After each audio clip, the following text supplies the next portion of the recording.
ایک اور چیز کیا بتائی تھی ایسے لوگ جن کے میدے پر رنگ خراب ہو، جی؟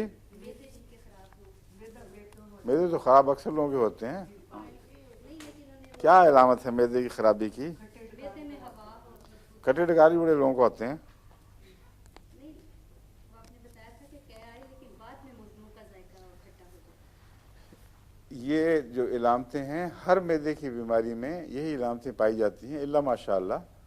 میں نے یہ کہا تھا کہ اگر یہ علامتیں مزمن ہو جائیں اور مریض کا کی بیماری دائمی پکڑ بیٹھے اس کو، اس وقت ایلیومنا کام آئے گی. عارضی طور پر کوئی زیادہ کھا لیتا ہے، کوئی اور بے احتیاطی کر لیتا ہے، اس کو معدے کی تکلیف ہوتی ہے. معدے کی تکلیفیں ایک جیسی ہوتی ہیں کم و بیش، بعض بیماریوں میں فرق ہوتے ہیں نمایاں، لیکن عام طور پر جس کو کہتے ہیں معدہ خراب ہے، اس کے لیے پرانے زمانے میں ایک دوا ہوا کرتی تھی لال مکسچر، جو ایلوپیتھک ڈاکٹر دیا کرتے تھے، کاربینیٹو.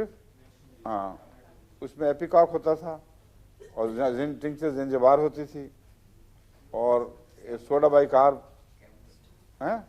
نہیں، سوڈا بائی کارب اور سرخ سے رنگ کی میٹھی دوائی ہوتی تھی، اچھی ہوتی تھی. نمبروں کا مجھے نہیں پتا. ہم تو ڈاکٹر حفظ اللہ صاحب سے میدے کی دوائی لال دوائی کہا کرتے تھے تو دے دیتے تھے. وہ اچھے اچھے نسخے تھے، اب ڈاکٹر بھلا بیٹھے ہیں اور وہ خام خواہ فارماسیوٹیکل انڈسٹری کے پلے پڑ گئے ہیں. وہ بہت بہتر ہوتے تھے اور بہت تیز اثر دکھایا کرتے تھے. تو یہ جو دوا ہے یہ ایسے فوری کیسز کے لیے نہیں ہے.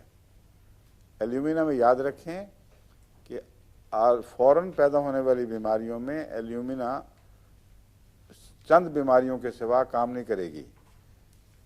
یہ ایک دائمی لمبا اثر پیدا کرنے والی دوا ہے اور اسی طرح یہ شفا بھی دیتی ہے.